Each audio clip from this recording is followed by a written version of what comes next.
rapidement ci journée wu lundi 29 juin ci assemblée nationale Baldi gis nga li nga xamante ne moom mooy incident lañ ko mën tuddee bi nga xam ne am na assemblée nationale avec l'honorable député Abdou Mbow ni nga xamante ne peut-être noonu la werante ak le président de l'assemblée nationale ba sax jigéen ñi mel ne ñu koy forcer mu génn ba finalement GIGN def éruption ci biir li nga xamante ne moom mooy hémicycle bi ñoom député opposition bi nee nañu li ni mel duñu ko bàyyi mu ko muy dem ñu utiliser seen li nga xamante ne moom mooy force diplomatique pour vraiment que la lumière soit faite sur genre situation bi nga xam ne moom lañ dund lundi. Je pense que c'est très clair. D'abord déplorer quoi, parce que c'est voilà des images hideuses qu'on ne veut pas voir dans une démocratie. Et ku bëgg Sénégal wala nit loo mënti bëgg rek doo bëgg lu koy gàkkal et lii dafay gàkkal deru sénégalais. On ne dira pas que ça n'existe pas dans les autres parlements. Des foires d'empoigne, il en existe dans tous les parlements du monde. Mais ñun ci suñu niveau de civilité foog naa ni waroon nañ dépasser lii. Malheureusement c'est peut-être la deuxième ou la troisième fois. La deuxième fois en tout cas ci ñun li ñu fekkee ñi yegg ci recourir à la gendarmerie pour régler affaire mais li ñu war a wax mooy Ousmane Sonko dafa juum ñaari yoon. waaw. Sur le point du règlement. dafa jum Abdou Mbow avait droit à la parole.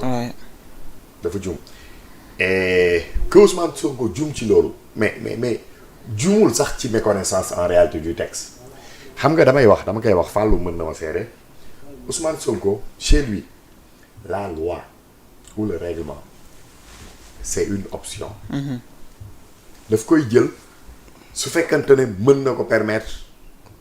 coow du jib du def doole su loi bi nekkul option buy servir moom sa volonté daf koy teg de côté exercer wala mu imposer le rapport de force wala mu exercer son autorité son pouvoir loolu la def Abdou Mbow parce que moom xam na ni lim def du yoon mais xam nga lan la wax daf ko justifier dafa ne mënuñ wëy te parole bi di ko jox koo xamante ne da ngay ñëw ñii di waxtaan ci lii tu parles de la lune du soleil xaw ma nangam ça veut dire que moom moo jël sur lui la responsabilité de ne pas donner à Abdou Mbow son droit à la parole. Parce que si côté boobu aussi le règlement intérieur daf ko leeral ba mu leer su fekkee la reprise de cette parole dafay rester ci le vif du sujet d'accord le député a droit à la parole mais su fekkee dafay wax leneen lu bokkul ak sujet bi.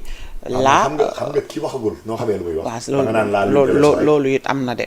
xamagul lu muy wax parce que jox ko parole. le problème que cela pose fondamentalement mooy l'angle d'analyse. man sànq football nga ma laaj. néew ma suñ fédération beeg politique bi dañ ñuroo. waaw mais métaphore dafa am ci wax. métaphore su ma neexoon ma jaar ci politique pour tontu football. waaw mën nga ma laaj ci football ma ainsi de suite. maa ngi nuyu grand Badara Gadiaga. waaw voilà moo tax ma bëgg moo boobu métaphore. dafay wax métaphore ok Badara Gadiaga jàmbaar la. donc. loolu mooy li nga xamante ne dafa juum déjà foofu. mais dafa juumaat ci gendarmerie. pour mu régler cette situation. nga xamante ne mais même télé bi nii man ak Fallou suñu jàppante woon da ngay wax ñu dugal publicité wala ñu pause. waaw le temps ñu dalaat suñu ardeur naan ndox nga calme après on reprend notre plateau. mais du ma wax tuuti wool ma gendarmerie. mu génnee Palde wala mu génnee Fall.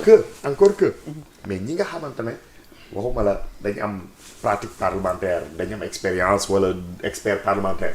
mais ñi nga xamante ne ñoom ñoo modifier substantiellement noonu la le règlement intérieur nee nañ amul nenn noo mën a jëlee gendarmerie pour évacuer un député hémicycle bii gendarmerie amu fa yoon de xanaa photographe dugg fa ne du génn wala benn ku nekk ci public bi forcé dugg peut-être nga ne gendarmerie mais amuñ fenn ci règlement un point du règlement buy wax ni mën nañ exclure un député amul ça n'existe pas donc c'est de l'abus d'autorité la waa ji def Ousmane Sonko jigéen ñi nag li ñu def xam nga li ci doy waar mooy c'était prémédité c'est ça oui. À première vue da ngay jàpp ni woy dañ mer affaire u jigéen après jug ne dañuy régler la situation moo soo seetloo Maïmouna Bousso dafa dem fekk ñoom Guy Marius Sagna mais il faut le dégager xaw ma il faut le faire sortir xaw ma il faut le dégager il faut le faire sortir Guy Marius Sagna ne ko non xaw ma lan Amadou Ba mi ngi toogoon ne ko déedéet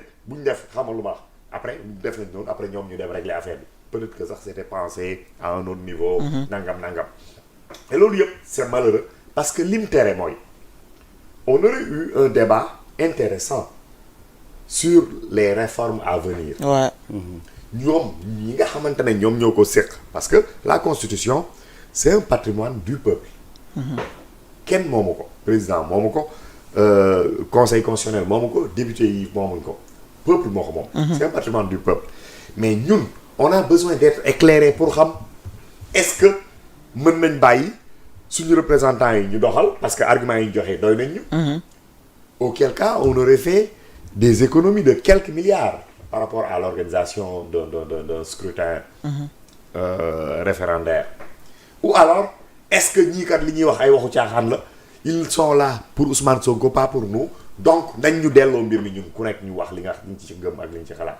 ce débat là loolu lii moo tax amul parce que opposition bi dafa boycotté et c'est dommageable yàq na toute la journée mais leneen lu ñu ci mën wax loo xamante ne c'est sur la forme mooy président dafa jox avis Assemblée nationale à travers son président. dans lequel avis il leur notifie que de toute façon loi bi soo leen ko retiré wul même soo leen ko voté dama koy yóbbu référendum xamal ma la mais loolu su ko waxoon jàpp nañ Karim Xurum Xaq jàpp nañ Forum Civil Babacar Ba jàpp nañ xawma kan ak kan. jàpp nañ ñu est-ce bari que suñ ko waxoon nit yi dañ dem manifester yi. déedéet. du ko doon jaar ci gël gu yëpp. affaire bi assemblée adoption xam nga lan la ñam. assemblée initiative ñoo président wala ñoo exécutif ñoo ko bokk. l'initiative l'adoption assemblée moom la am.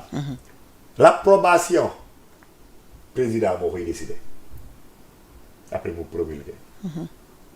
loolu kay su leeree noonu. mais nit ñi duñu génn kenn du xëy fajar bàyyi sa bureau bàyyi sa liggéey dem di taxawal foofu. ñiy gazé ka lacrymogène. donc ci wàll boobu yëpp pour man luñ mënoon éviter la. et la responsabilité de Ousmane Sonko elle est indéniable. elle est manifeste. dans toute cette situation là. léegi nag bon député yi qui disent dañuy dem def le tour des xam nga loolu moom. man damay wax ni. nga xam ne la moom a engagé. lii république bi seq. les stratagèmes des uns et des autres sama yoon nekk. mais dem xam nga loolu campagne la. stratégie la mais xam nga lan lay wane. que en l'état actuel des rapports de force opposition bi mënuñ jàmmarloo ak Ousmane Sonko. ñoom xam nañu Ousmane Sonko moo dëpp doole.